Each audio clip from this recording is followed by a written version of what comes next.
Hello and welcome to another episode of Spy Trader, where we decode the latest trends in the S&P 500. Today is July 6th, 2024 at 18er. I'm your host, Chuck Finanzen, here to add a pinch of fun to your financial news. Today we'll cover passive versus active investing, the drama around activist short sellers, geopolitical tensions, interest rate policies, and economic predictions. Let's dive in. First, passive versus active investing in the S&P 500. Passive investing has shown to outperform most actively managed funds, with only 1.9% beating the index.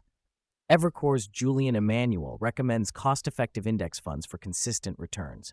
So maybe it's time to let your mutual fund manager enjoy some meditation.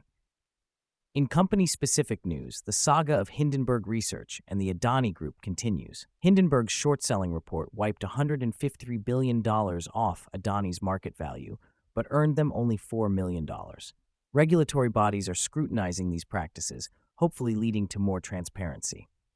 On the geopolitical front, the conflict in Ukraine impacts market operations, especially in energy and commodities. Russia's economic stability is fragile due to labor shortages, soaring wages, and inflation. For S&P 500 investors, this instability can trigger market volatility. Domestically, inflation has declined to around 3.3%, easing pressure on President Biden. If Vice President Kamala Harris steps in, markets might react favorably.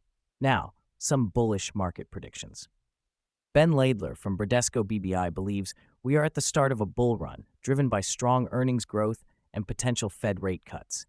AI-driven enthusiasm boosts giants like Nvidia and Apple, with substantial earnings growth forecasted in communications services and information technology.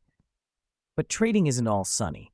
Remember the Edinburgh cellular service outage? It reminds us to be prepared.